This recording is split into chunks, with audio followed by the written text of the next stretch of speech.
করে মা বাবাকে ধমক দিও না। 3 নাম্বার ওয়াকুল্লাহুমা কাউলান কারীমা, মা বাবার সঙ্গে সম্মানজনক ব্যবহার করো। 4 নাম্বার আল্লাহ বলেন ওয়াখফিদ লাহুমা জানাহায-যুল্লি মিনার রাহমা, তাদের সম্মুখে বিনয়ের পাখা অবনত করো। এ মুসলমান, পাখির মা যেমন বাচ্চাদেরকে ডানার নিচে আগলে রাখে, তোমার মা বাবাকেও তোমার ডানার নিচে আগলে রাখো। আল্লাহু আকবার। আল্লাহ বলেন 4 নাম্বার ওয়াখফিদ লাহুমা জানাহায-যুল্লি মিনার রাহমা, মা বাবার সম্মুখে বিনয়ের পাখা অবনত করো। 5 নাম্বার মা বাবার জন্যে আমি আল্লাহর কাছে দোয়া করো। প্রত্যেক ফরজ নামাজের পরে আল্লাহর কাছে দোয়া করতে হবে, রব্বির হামহুমা কামা রব্বায়ানি সগীরা। হে মুসলমান, গভীর মনোযোগ। আল্লাহ রাব্বুল আলামিন এই পৃথিবীর জমিনে কুদরত প্রকাশ করার জন্যে আল্লাহ তাআলা মা বাবার মাধ্যম ভিত্তি রেখে মানুষ সৃষ্টি করেছেন। সাইয়্যিদিনা হযরতে আদম আলাইহিস সালামকে আল্লাহ রাব্বুল আলামিন মা বাবা ছাড়া পৃথিবীতে প্রেরণ করেছেন। কথা বলেন ঠিক কিনা? এই পৃথিবীর জমিনে 2 নাম্বার ক্যাটাগরি, শুধুমাত্র বাবার আদমের মাধ্যমে আল্লাহ তাআলা হাওয়া আলাইহিস সালামকে সৃষ্টি করেছেন। 3 নাম্বার ক্যাটাগরি, আল্লাহ তাআলা বাবা ছাড়া শুধুমাত্র মায়ের মাধ্যমে হযরতে ঈসা আলাইহিস সালামকে সৃষ্টি করেছেন। আল্লাহ তাআলা সর্ব বিষয়ে ক্ষমতাবান। এই মেসেজটা দেওয়ার জন্যে আল্লাহ তাআলা এই ক্যাটাগরিতে আল্লাহ তাআলা মানুষ সৃষ্টি করেছেন।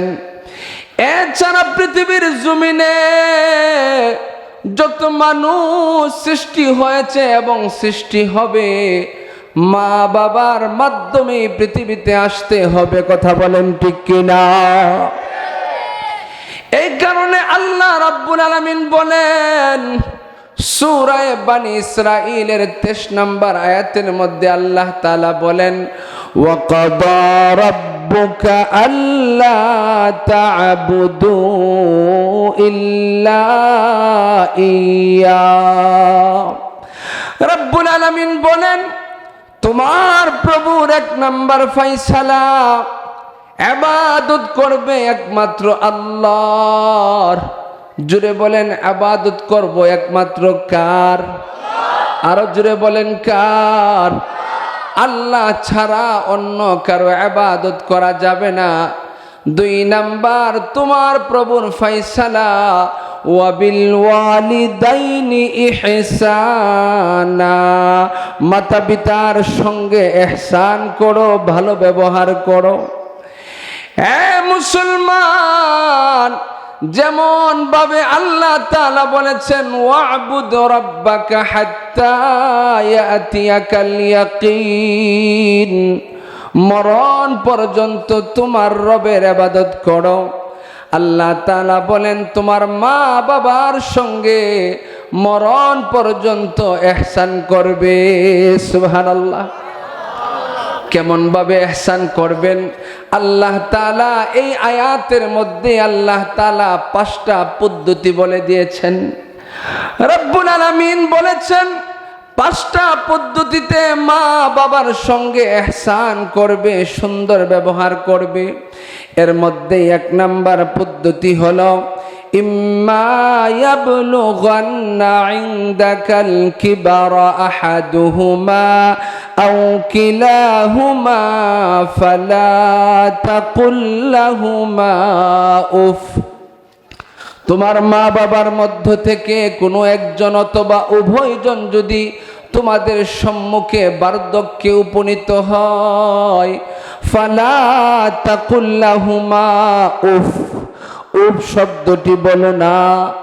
2 নাম্বার ওয়ালা তানহারহুমা, কখনো রাগ করে মা বাবাকে ধমক দিও না।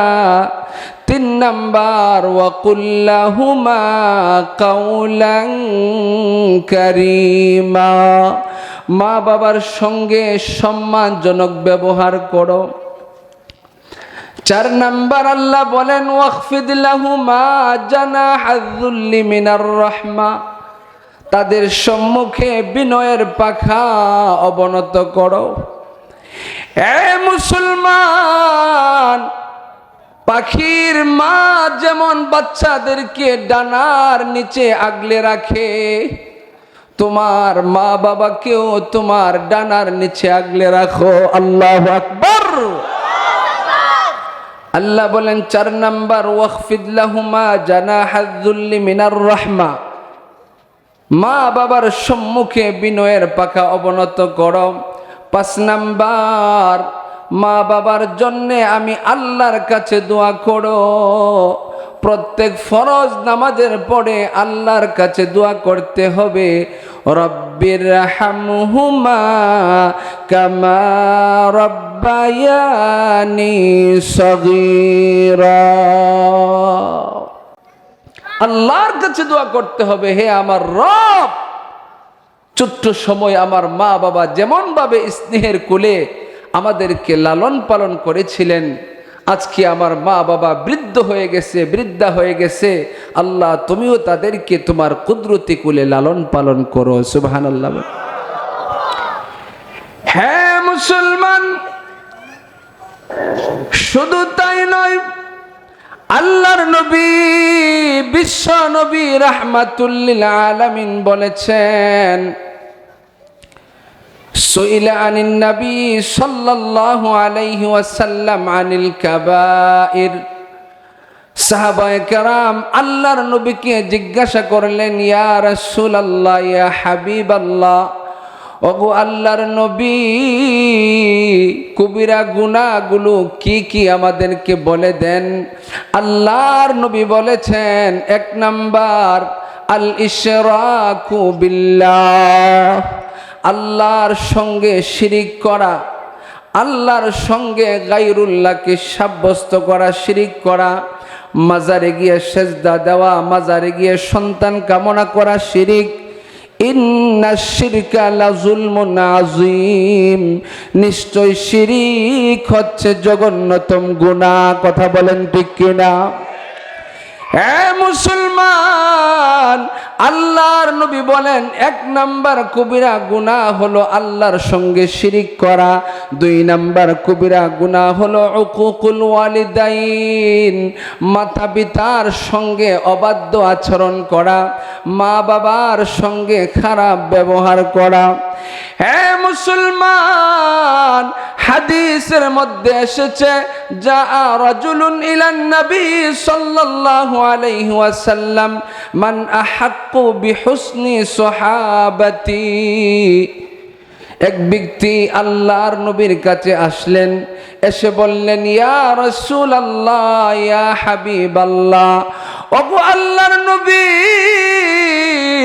এই পৃথিবীর জমিনে আমার অনেক আপনজন আছে, তাদের মধ্যে আমার থেকে সবচেয়ে ভালো ব্যবহার কে পাবে?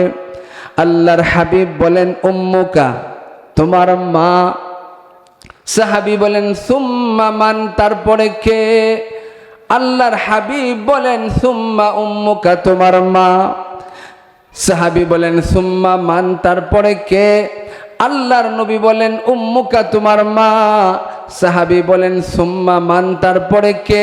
আল্লাহর হাবিব বলেন, সুম্মা আবুকা, তারপরে তোমার পিতা। আমি আপনাদেরকে জিজ্ঞাসা করতে চাই, নবী মায়ের কথা কতবার বলেছেন? মার কথা 3 বার বলেছেন। এর কারণ কি? আল্লাহ রাব্বুল আলামিন পবিত্র কোরআনের মধ্যে বলেছেন, ওয়া ওয়াসাইনাল الإنسان بوالديه إحسانا حملته أمه كرها ووضعته كرها وحمله وفصاله 30 شهرا الله أكبر আল্লাহ রাব্বুল আলামিন বলেন ওয়াসাইনাল ইনসান জগতের মানুষদেরকে আমি আল্লাহ ওসিয়ত করেছি, নির্দেশ দিয়েছি তারা যেন তার মা বাবার সঙ্গে ইহসান করে ভালো ব্যবহার করে, বিশেষ করে তার মার সঙ্গে যেন ভালো ব্যবহার করে। কেননা তার জননী মা অত্যন্ত কষ্ট সহ্য করে তাকে প্রসব করেছেন, তাকে অত্যন্ত কষ্ট সহ্য করে তার মা গর্ভধারণ করেছেন। 2 নাম্বার, তার মা তাকে অত্যন্ত কষ্ট সহ্য করে প্রসব করেছেন। 3 নাম্বার, তার মা তাকে 2 বছর 2.5 বছর পর্যন্ত দুগ্ধ পান করিয়েছেন। এইভাবে মায়ের মোট লেগেছে 30 মাস। মুসলমান, গভীর মনোযোগ। এই পৃথিবীর জমিনে কোন পুরুষ এই 3টা জায়গায় কষ্ট করে নাই। আমাদের জনম দুঃখিনী মা এই 3টা জায়গায় বেশি কষ্ট করার কারণে বাবার চাইতে মায়ের হক 3 গুণ বেশি।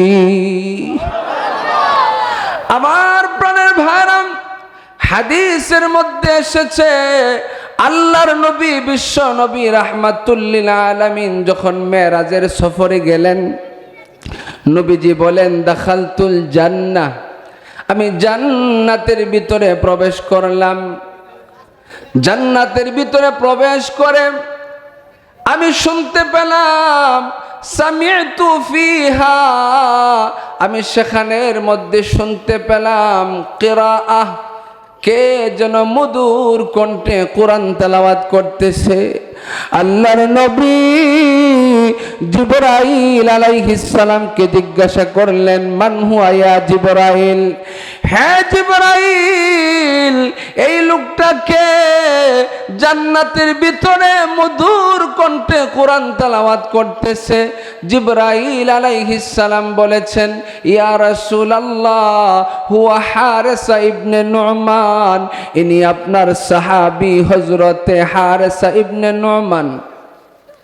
নবীজি মেরাজ থেকে ফিরে এসে হারেসাকে ডেকে ডেকে বললেন, ও হারেসা, আমাকে বলতে হবে তুমি এমন কি আমল করেছ যেই আমলের কারণে জান্নাতের ভিতরে তোমার কণ্ঠে কোরআন তেলাওয়াত শুনেছি। হযরতে হারেসা ইবনে নোমান বলেন ইয়া রাসূলুল্লাহ ইয়া হাবিবাল্লাহ, ওগো আল্লাহর নবী, আমি তো তেমন কোনো আমল করি নাই, আপনারা যেমন আমল করেন আমি তো তেমন আমলই করি, তবে আমার একটা বিশেষ আমল আছে। ওগো নবীজি, আমার ঘরে একজন বৃদ্ধা মা আছে, আমার ঘরে একজন বৃদ্ধা মা আছে। আমার মা একদিন সবল ছিল, আমার মা যেদিন সবল ছিল আমি সেদিন দুর্বল ছিলাম। আমার মা আমাকে কোলে নিয়েছেন, আমার প্রস্রাব পায়খানা পরিষ্কার করেছেন। ওগো নবীজি, আজকে আমার মা দুর্বল হয়ে গেছে, আমি আজকে সবল। নবী গো, আমি আমার মাকে নিজের হাতে আমি গোসল করাই, আমি আমার মাকে মাথার মধ্যে তেল মালিশ করে দেই, আমি আমার মায়ের প্রস্রাব পায়খানা পরিষ্কার করি। আল্লাহর হাবিব বলেন ও হারেসা, মায়ের খেদমত করার কারণে মহান আল্লাহ রাব্বুল আলামিন তোমার জন্য জান্নাত ওয়াজিব করে দিয়েছে। আমার প্রাণের ভাইরাম, যা রাজুলুন ইলান নবী সাল্লাল্লাহু আলাইহি ওয়াসাল্লাম, একজন সাহাবী আল্লাহর নবীর কাছে আসলেন, এসে বললেন, ইয়া রাসূলুল্লাহ, ইয়া হাবিবাল্লাহ, মা হাক্কুল ওয়ালিদাইনি আলা ওয়ালাদিহিমা। ওগো আল্লাহর নবী, সন্তানের উপরে মা বাবার কি হক রয়েছে? আমরা হক জানি না, কি হক রয়েছে? আল্লাহর হাবিব বলেন, ক্বালা হুমা জান্নাতুকা ওয়া নারুকা। তোমার মা বাবা তোমার জান্নাত, তোমার মা বাবা তোমার জাহান্নাম। হ্যাঁ সন্তান, মা বাবার খেদমত করে যদি মা বাবাকে রাজি খুশি করতে পারো, মহান আল্লাহর জান্নাত তোমার জন্য ওয়াজিব হয়ে যাবে। মা বাবার মনে যদি দুঃখ দাও, মা বাবার মনে যদি কষ্ট দাও, তাহলে তোমার ঠিকানা হয়ে যাবে জাহান্নাম। এ মুসলমান, মা বাবা এত বড় নিয়ামত। আল্লাহর নবী বলেছেন, মা মিন ওয়ালাদিন বারিন ইয়ানজুরু ইলা ওয়ালিদাইহি নাজরাতা রাহমাতিন ইল্লা কাতাবাল্লাহু লাহু বিকুল্লি নাজরাতিন হাজ্জাতাম মাবরুরা। আল্লাহর নবী বলেন, যদি কোনো সন্তান মা বাবার চেহারার দিকে মায়ার নজরে, দয়ার নজরে তাকায়, মহান আল্লাহ রাব্বুল আলামিন তার আমল নামায় কবুল হজ্জের সওয়াব লিখে দিবেন।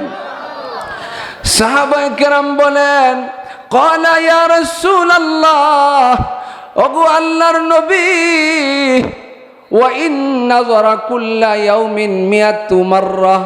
ওগো নবীজি, যদি মা বাবার চেহারার দিকে দৈনিক 100 বার মায়ার নজরে তাকায়, তাহলে কি আল্লাহ রাব্বুল আলামিন 100 নেকি দান করবেন নাকি? আল্লাহর নবী বলেন, ক্বালা আল্লাহু আকবার ওয়া আতিয়াব। আল্লাহু আকবার বলেন। আল্লাহর নবী বলেন, আল্লাহ তাআলা বড়, আল্লাহ তাআলা পবিত্র। যদি কোনো সন্তান মা বাবার চেহারার দিকে দয়ার নজরে, মায়ার নজরে দৈনিক 100 বার তাকায়, মহান আল্লাহ রাব্বুল আলামিন তার আমল নামায় 100 কবুল হজ্জের সওয়াব লিখে দিবেন। আমার প্রাণের ভাইরা, মা বাবা এত বড় নিয়ামত। যদি মা বাবার চেহারার দিকে দয়ার নজরে, মায়ার নজরে তাকান, আল্লাহ রাব্বুল আলামিন সগীরা গুনাহগুলো মাফ করে দিবেন। আমার প্রাণের ভাইরা, মা বাবার দোয়া আল্লাহর কাছে কবুল হয়ে যায়। দাওয়াতুল ওয়ালিদাইন, মা বাবার দোয়া সরাসরি আল্লাহর কাছে কবুল হয়ে যায়। মা বাবা যদি নেক দোয়া করে, বদদোয়া করে, যেভাবেই দোয়া করুক না কেন, আল্লাহর দরবারে কবুল হয়ে যায়। কিতাবের মধ্যে এসেছে, হযরতে আবু হুরায়রা রাদিয়াল্লাহু তাআলা আনহু, হযরতে আবু হুরায়রা রাদিয়াল্লাহু তাআলা আনহু একদিন আল্লাহর নবীর দরবারে আসলেন। আল্লাহর নবীর দরবারে আসার পর হযরতে আবু হুরায়রা রাদিয়াল্লাহু তাআলা আনহু বলেন, ইয়া রাসূলুল্লাহ, ওগো আল্লাহর নবী, নবীজি গো, আমি আপনার জবান থেকে হাদিস শুনি, কিন্তু আমার মনে থাকে না। আল্লাহর হাবিব সাল্লাল্লাহু আলাইহি ওয়াসাল্লাম রুমালটা বিছায় দিলেন। হে আবু হুরায়রা, তুমি রুমালের মধ্যে হাত রাখো। হযরত আবু হুরায়রা রাদিয়াল্লাহু তাআলা আনহু রুমালের মধ্যে হাত রেখে আল্লাহর নবীর রুমাল মুবারকটা বুকের মধ্যে লাগাইলেন। বুকের মধ্যে যখন লাগাইলেন, হযরত আবু হুরায়রা বলেন, এরপর থেকে আমি নবীর জবান মুবারক থেকে যত হাদিস শুনি, সবগুলো হাদিস আমার মুখস্থ থাকে। হযরত আবু হুরায়রা বলেন, আল্লাহর নবী তো সব সময় পৃথিবীতে থাকবেন না। আল্লাহর নবী চলে গেলে আমি কার থেকে দোয়া নিব? আমি আমার মায়ের থেকে দোয়া নিব। কিন্তু আমার মা মুশরিকা আমার মা ইসলাম ধর্ম গ্রহণ করে নাই। এই জন্যে হযরতে আবু হুরায়রা রাদিয়াল্লাহু তাআলা আনহু একদিন আল্লাহর নবীর দরবারে এসে কান্নাকাটি শুরু করে দিলেন। মুসলমান, গভীর মনোযোগ, যারা মা বাবাকে ভালোবাসেন সবাই মনোযোগ সহকারে বয়ানটা শুনেন। সামনে চমৎকার চমৎকার আলোচনা আসতেছে। হযরতে আবু হুরায়রা রাদিয়াল্লাহু তাআলা আনহু আল্লাহর নবীর দরবারে এসে কান্না শুরু করে দিলেন। আল্লাহর নবী ডেকে ডেকে বললেন, হে আবু হুরায়রা, তুমি কাঁদছো কেন? কান্নার কারণটা কি? হযরত আবু হুরায়রা বলেন, ইয়া রাসূলুল্লাহ, ইয়া হাবিবাল্লাহ, ওগো আল্লাহর নবী, আপনার দরবারে এসে আমি ইসলাম ধর্ম গ্রহণ করেছি। এই খবর যখন আমার মুশরিকা আমার কানের মধ্যে চলে গেছে, আমার মা আমাকে বলেছে, আবু হুরায়রা, তুমি হয়তো মুহাম্মদের দরবার ছাড়বা, আর না হয় আমার বাড়ি ছেড়ে দিতে হবে। আমি তখন আমার মাকে বলেছি, হে মা, এই পৃথিবীর জমিন ছেড়ে দিতে পারবো, এই পৃথিবীর জমিন ছেড়ে দিতে পারবো, তারপরেও আল্লাহ এবং আল্লাহ রাসূলকে ছাড়তে পারবো না। আমার মা আমাকে আঘাত করে বাড়ি থেকে তাড়ায় দিলেন, আমাকে বাড়ি থেকে তাড়ায় দিলেন। আল্লাহর হাবিব বললেন, ও আবু হুরায়রা, তুমি কি তোমার মায়ের ব্যাপারে আমার কাছে নালিশ করছো? হযরত আবু হুরায়রা বলেন, ইয়া রাসূলুল্লাহ, ইয়া হাবিবাল্লাহ, ওগো আল্লাহর নবী, আমি আমার মায়ের জন্য আপনার কাছে নালিশ করি না। আমি জানি আপনি মুস্তাজাবুদ দাওয়া, আপনি হাত উঠায়া দোয়া করলে আল্লাহর দরবারে কবুল হয়ে যায়। ওগো আল্লাহর নবী, একটু আমার মায়ের জন্য আল্লাহর কাছে দোয়া করেন, আল্লাহ যেন আমার মার অন্তরের মধ্যে হেদায়েতের নূর দিয়ে দেয়। মুসলমান, আল্লাহর নবী হাত উঠাইয়া দোয়া করতে লাগলেন, আল্লাহুম্মা হদি উম্মা আবি হুরায়রা, আল্লাহুম্মা হদি উম্মা আবি হুরায়রা। ওগো প্রভু, আবু হুরায়রার মাকে তুমি হেদায়েত দিয়ে দাও। দোয়া করতেছেন, আবু হুরায়রা সমানে দৌড়তে আরম্ভ করে দিলেন। সাহাবায়ে কেরাম জামার আঁচল টেনে ধরলেন, ডেকে ডেকে বললেন, ও আবু হুরায়রা, তুমি কেন দৌড়াচ্ছ? কোনো বিপদ হয়েছে নাকি? আবু হুরায়রা বলেন, সাহাবীরা রে, আমাকে দৌড়াতে দাও, দৌড়াতে দাও, আমাকে বাধা দিও না।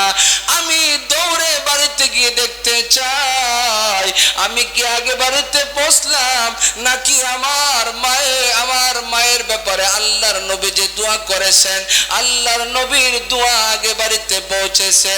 হযরত আবু হুরায়রা দৌড়তে দৌড়তে বাড়িতে গিয়ে দরজার মধ্যে নক করলেন। মা এমনি ভিতর থেকে মা বললেন, বাবা আবু হুরায়রা, একটু অপেক্ষা করো। সুবহানাল্লাহ বলেন। হযরত আবু হুরায়রা বলেন, আমি আমার মায়ের জবানের মধ্যে শিরকিয়তের কর্কশতা পেলাম না, আমি আমার মায়ের জবানের মধ্যে তাওহীদের গন্ধ পেলাম। সুবহানাল্লাহ। হযরত আবু হুরায়রার মা ডেকে ডেকে বললেন, বাবা আবু হুরায়রা, তুমি একটু অপেক্ষা করো, আমি মা গোসল করে আসতেছি। আবু হুরায়রার মা গোসল করে আবু হুরায়রার কাছে আসলেন, এসে বললেন, বাবা, তোমাকে মারার পরে আমি বড় অনুতপ্ত হয়েছি, অনুশোচনা করেছি। আমার সন্তান তো কোনো খারাপ জায়গায় যায় নাই, আমার সন্তান যদি খারাপ জায়গায় যেত, আমি এত বড় সন্তানের গায়ে আঘাত করেছি, আমার সন্তান পাল্টা আমাকে ধমক দিতে পারত, আমার সন্তান পাল্টা আঘাত করতে পারত, কিন্তু আমার সন্তান আমার গায়ে আঘাত করে নাই, আমার সন্তান কোনো প্রতিবাদ করে নাই, নাই, চোখ বুজে আমার মায়ের গুলো খেয়েছে।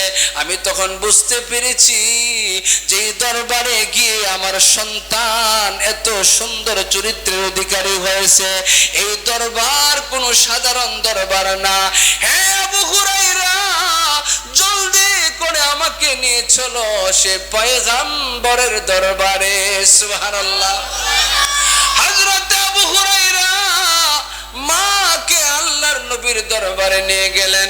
হযরত আবু হুরায়রার মা আল্লাহর নবীর চেহারার দিকে তাকাইলেন। চেহারার দিকে তাকাইয়া চোখের পানি ছেড়ে ছেড়ে কান্না আরম্ভ করে দিলেন। আর ডেকে ডেকে বলেন, ইয়া রাসূলুল্লাহ,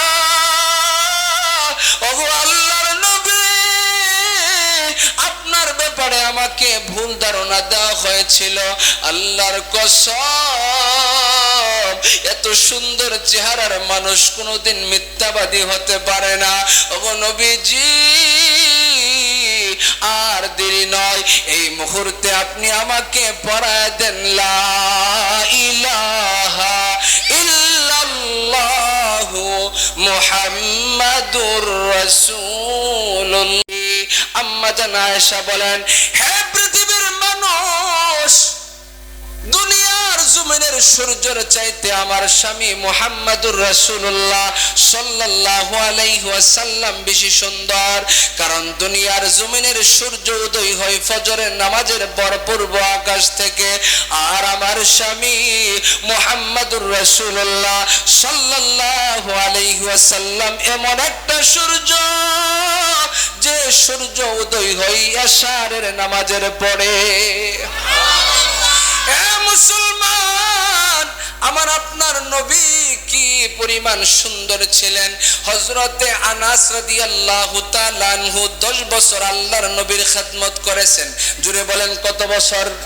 হযরতে আনাস রাদিয়াল্লাহু তাআলা আনহু আল্লাহর নবীর খাদেম ছিলেন 10 বছর।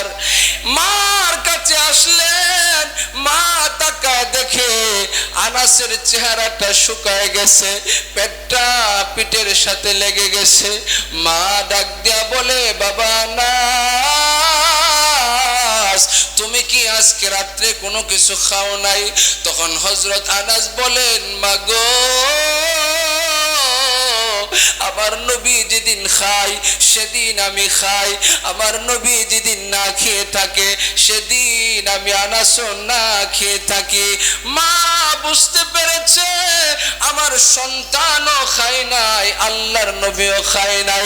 তখন মা হযরতে আনাসকে ডেকে ডেকে বলেন, ও বাবা আনাস, যাও পয়গম্বরকে দাওয়াত দিয়ে আমার বাড়িতে নিয়ে আসো। আল্লাহর নবীকে দাওয়াত দিয়ে বাড়িতে নিয়ে আসা হলো।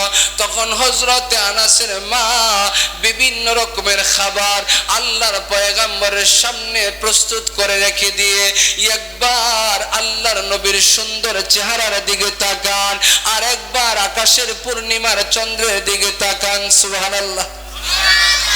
হযরতে আনাস মার কানে কানে গিয়ে বলেন, মাগো, আমি তাকায় দেখি আপনি একবার আকাশের পূর্ণিমার চন্দ্রের দিকে তাকান, আর একবার আল্লাহর নবীর সুন্দর চেহারার দিকে তাকান।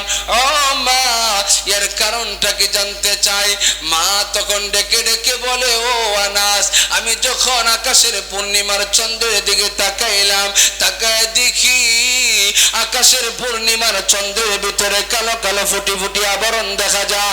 আবার যখন বিশ্ব নবী রাহমাতুল লিল আলামিনের সুন্দর চেহারার দিকে তাকাইলাম, আল্লাহর কসম, এত সুন্দর চেহারার মানুষ বিশ্ব নবী, আল্লাহর নবীর চেহারা আনোয়ারের ভিতরে কোনো প্রকার স্পট দেখা যায় না। মুসলমান, আল্লাহর নবী খানা শেষ করলেন। খানা শেষ করার পরে মা ডেকে ডেকে বলেন, ইয়া রাসূলুল্লাহ, ওগো আল্লাহর নবী, আমার সন্তান আনাস গরীব, নবী গো একটু দোয়া করেন আল্লাহ যেন আমার সন্তান আনাসকে ধনী বানায়া দেয়। আল্লাহর নবী বলেন, ও আনাসের মা, আমি দোয়া করব না, তোমার সন্তানের জন্য তুমি দোয়া করো। আমি পয়গম্বর আমিন বলবো, কারণ মা যদি সন্তানের জন্য দোয়া করে সরাসরি আল্লাহর কাছে কবুল হয়ে যায়। মুসলমান, আল্লাহর নবী মাকে কি পরিমাণ সম্মান করেছেন। আল্লাহর নবী বলেন আপনি দোয়া করেন, আপনি দোয়া করেন, আমি আমিন বলবো। তখন আনাসের মা যখন হাত উঠায় দোয়া করলেন, আল্লাহ আমার সন্তান আনাসকে তুমি ধনী বানায় দাও। পয়গম্বর বললেন আমিন। হযরত আনাস বলেন, হ্যাঁ পৃথিবীর মানুষ, আমার মার দোয়া আর আল্লাহর নবীর আমিন এমন ভাবে আল্লাহর দরবারে কবুল হয়েছে। মদিনার জমিনে অন্য অন্য সাহাবায়ে কেরামের বাগানের মধ্যে বছরে একবার খেজুর হয়, আর আমি আনাসের বাগানে বছরে 2 বার খেজুরের ফলন হয়। মুসলমান, আমার আপনার নবী বিশ্ব নবী রাহমাতুল লিল আলামিন মাকে কত সম্মান করেছেন। আল্লাহর নবী মসজিদে নববীতে বসা, এমন সময় বৃদ্ধা মহিলা আসলেন। আল্লাহর নবী নিজের ব্যবহারের চাদর মুবারকটা বিছায় দিলেন এবং বৃদ্ধা মহিলা যতক্ষণ ছিলেন আল্লাহর নবী আদবের সাথে দাঁড়ায়া দাঁড়ায়া বৃদ্ধা মহিলার সঙ্গে কথা বললেন। সাহাবায়ে কেরাম আশ্চর্য হয়ে জিজ্ঞাসা করলেন, ইয়া রাসূলুল্লাহ, ইয়া হাবিবাল্লাহ, ওগো আল্লাহর নবী, এটা কেমন মহিয়সী নারী। নবী গো, আপনার চাদরের মধ্যে বসেছে, আবার আপনি তার জন্য দাঁড়িয়েছেন। যতক্ষণ পর্যন্ত ছিল আপনি দাঁড়িয়ে দাঁড়িয়ে তাকে সম্মান দিয়েছেন, এই মহিলাটা কে আমরা জানতে চাই। তখন আল্লাহর নবী বললেন, ও সাহাবীরা শুনো, আমি আমার মায়ের দুধ আমার কিসমতে তেমন মিলে নাই। যার দুধ খেয়ে যার কুলে কাকে ছড়ে আমি বড় হয়েছি, ইনি আমার দুধ মা হযরতে হালিমাতুস সাদিয়া। সুবহানাল্লাহ, আমার মা হালিমাতুস সাদিয়া এসেছে, আমি আমার মায়ের সম্মানে দাঁড়িয়েছি। মুসলমান, আল্লাহর নবী বিশ্ব নবী রাহমাতুল লিল আলামিন বলেছেন, নবীজি বলেন, আন আব্দুল্লাহ ইবনে মাসউদ রাদিয়াল্লাহু তাআলা আনহু, হযরতে আব্দুল্লাহ ইবনে মাসউদ রাদিয়াল্লাহু তাআলা আনহু থেকে বর্ণিত, তিনি বলেন, আমি আল্লাহর নবীকে জিজ্ঞাসা করলাম, ইয়া রাসূলুল্লাহ, ইয়া হাবিবাল্লাহ, ওগো আল্লাহর নবী, আইয়ুল আমালি আহাব্বু ইলাল্লাহ, আল্লাহ তাআলার নিকট কোন আমলটা অধিক পছন্দনীয়, আল্লাহর কাছে সবচেয়ে পছন্দের আমল কোনটা?